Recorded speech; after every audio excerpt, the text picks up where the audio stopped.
Buenas noches. Sigo aquí con el doctor Héctor Hernández Bringas, doctor en demografía, quien ya nos explicó ayer por qué ha incursionado en los vericuetos de las cifras y las actas de defunción, etcétera, de lo que ha sido la pandemia en México. Buenas noches de nueva cuenta, doctor. Buenas noches, Carlos, con el gusto de estar otra vez contigo y con tu público. Anoche tocaste apenas, porque se agotó el tiempo del programa, lo que tiene que ver con que se le realizan pruebas únicamente al 10% de quienes acuden a los hospitales. ¿Cómo los definiste? A las unidades Centinela. A las unidades Centinela. ¿Qué son las unidades Centinela? Mira, las unidades Centinela son instancias médicas, clínicas, hospitales, que así definió la Secretaría de Salud, y son los hospitales COVID, digamos. Déjame decir que son una proporción muy pequeña de los 25,000 unidades médicas que hay en el país. Son 400 solamente y mal distribuidas en el país, ¿no?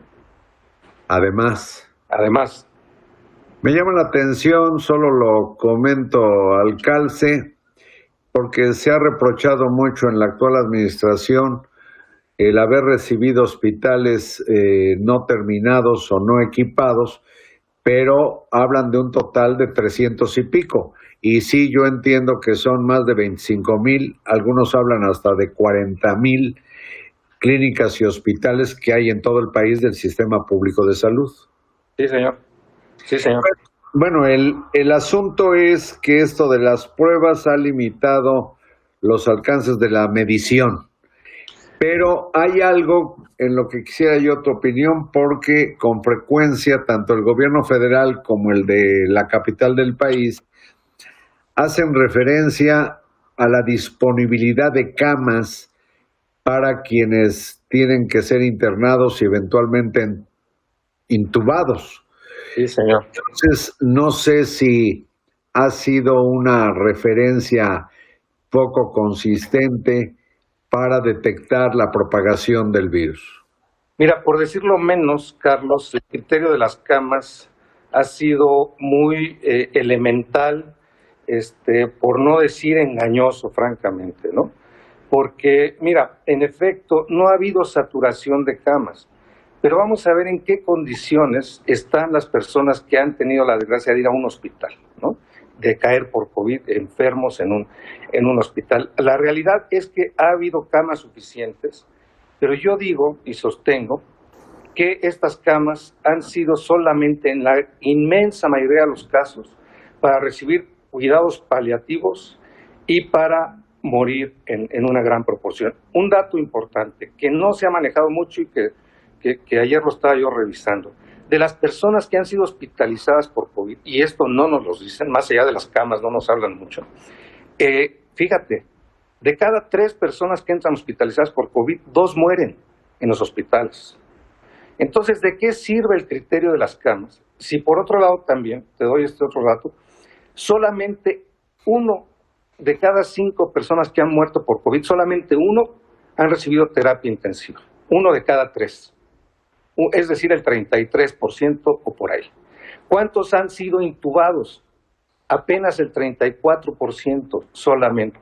Entonces sí tenemos camas, sí tenemos unidades médicas habilitadas como unidades COVID, pero en la gran mayoría estas personas que han tenido la desgracia de morir han recibido solamente cuidados paliativos que finalmente han resultado en una defunción. Entonces el criterio sí me parece muy digamos, hasta un poquito, si me permite la expresión, perverso y oculta la realidad que está pasando y que se está dando al interior de los hospitales, particularmente los hospitales públicos, ¿no? Con un nivel de letalidad muy superior al que ocurre en los hospitales privados, por ejemplo. Y hay manera, aunque tengo mis dudas, de calcular las defunciones por la insuficiente promoción del uso del cubrebocas. La Universidad de Washington ha hecho algunas estimaciones y te lo menciono en este momento porque justo uno de los criterios que toma para medir sus proyecciones de mortalidad es la proporción de población que usa el cubrebocas. Pero en términos de la información disponible no es posible conocer el impacto, aunque suponemos que es muy alto, ¿no? ¿Y por qué es importante citar la Universidad de Washington? Porque me parece que la Universidad de Washington, Carlos, ha hecho el trabajo más serio en términos de proyecciones, que tienen que ver, ya te decía, con distintos criterios como el uso del cubrebocas, la movilidad poblacional, las áreas económicas que se han abierto y las que no se han abierto, en fin, han hecho estudios muy complejos que toman en cuenta distintas variables como las que te menciono y que nos han dicho que hacia finales del año o principios del próximo año habrá en México al menos 150,000 muertos por COVID, ¿no? Y me parece que es el esfuerzo más serio que se ha hecho. Pero ese cálculo que acabas de decir, si tomamos en cuenta la proporción de que hablaste en la emisión de ayer, de 1.5 por cada fallecido que reporta la Secretaría de Salud, las 150,000 resultarían menos que las 200,000 de las cifras que citaste. Sí, las cifras que cito son las de la Universidad de Washington y resultan en menos. Si tomamos en cuenta la proporción de casos sospechosos no registrados como muertes COVID, hacia fines de año no andaremos en 150,000, sino muy probablemente en 250,000 o 300,000 muertes, ¿no? Efectivamente. O sea, los datos de la Universidad de Washington son respecto de las cifras oficiales que se han estado dando. Respecto de las cifras oficiales que se han estado dando, exactamente. Bueno, y por lo que ves ya fuera de México que está ocurriendo en lugares como España y Francia y algunos otros lugares con una reactivación de los contagios, ¿tienen ustedes, demógrafos, alguna idea de lo que puede suceder en México? Pues mira, Carlos, yo creo que estamos ante una crisis sanitaria que no sabemos cuándo va a terminar. La verdad es que es muy incierto el panorama. La OMS ha dicho hace unas semanas que esto va a tomar 2 años, al menos, ¿no? Cuando se den ciertas condiciones. Y ciertas condiciones implica, por ejemplo, tener un nivel de contagios muy inferior al que tenemos ahorita, ¿no? Ahorita tenemos 500 contagios por 100,000 habitantes, la OMS habla pues de tener cuando más 100 contagios por 100,000 habitantes, de tener positividad, que ahorita explico qué es esto, es la proporción de positivos entre las pruebas que se aplican, inferior al 5% o cuando más del 5%. Hoy en México estamos cercanos al 50% de positividad. Entonces estamos muy lejos, O sea, de las pruebas que se realizan en México y que solo son el 10% de los afectados, ¿el 50% sale positivo? Sí, señor, porque se aplica solo a casos muy graves o con una enfermedad manifiesta de COVID.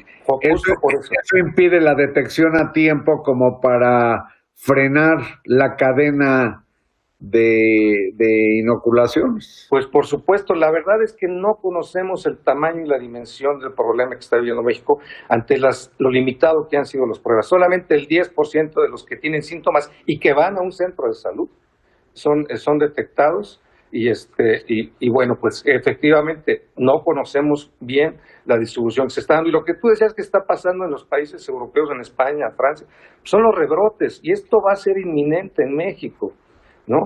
Pero a ver, no sé cómo estamos pensando en semáforos verdes, es muy complicado. Pero a ver, doctor, hay algo que se da en el país y que contrasta desde mi punto de vista mucho. La política sanitaria que ha seguido el gobierno de Ciudad de México respecto del gobierno federal. ¿Qué piensas de lo que han aplicado los dos niveles? Mira, creo que ha sido muy notable el esfuerzo que ha hecho la Ciudad de México con todo y que desde el inicio de la pandemia, junto con Tabasco, han sido las entidades federativas que han ido punteando, digamos, en los indicadores de mortalidad y de contagios, ¿no? A ver, la Ciudad de México es la entidad que más pruebas hace, ¿no? Y eso ya es una cuestión bastante notable. hace 20 veces más pruebas que el estado de Chiapas, por darte un ejemplo, ¿no? Por número de habitantes. Tienen un sistema de salud pues mucho más importante que el resto de las entidades federativas. Aquí tan solo hay que considerar que están los institutos nacionales que brindan atención principalmente a las personas que radican en la Ciudad de México por razones obvias y naturales. Han hecho quizás más énfasis en temas como la sana distancia y, en fin, el uso del cubrebocas, que han sido más explícitos. Lo que yo veo con el gobierno federal es una diferencia muy notable. Mira, más allá del tema o de la etapa de la jornada de la sana distancia, que inició en marzo y terminó hacia fines de mayo, a partir de ese momento a mí me da la impresión que el gobierno federal o bien claudicó en su esfuerzo por coordinar la pandemia a nivel nacional, o simplemente fue un lavado de manos para dejarle a los estados la responsabilidad, que la tienen por supuesto, pero ante todo lo que ha faltado o lo que ha habido es un vacío por parte de la autoridad federal y ha dejado pues que las entidades federativas hagan lo que puedan y deban hacer, ¿no? Y que ha sido un esfuerzo muy heterogéneo en efecto, ¿no? Yo sí estoy convencido que a nivel federal se dejó suelta la pandemia, ¿no? Pero el Estado, a nivel federal, hay una suerte de desentendimiento en esto. Pues doctor, para cómo están las cosas y los datos que has pues, complementado de manera tan diáfana, yo espero que las autoridades locales, federales, municipales, todo el mundo que tenga una obligación de velar por la salud pública, se ponga las pilas, porque esto va tan para largo como 2 años, según has dicho, y dice la OMS, que pues más vale tarde que nunca. Claro.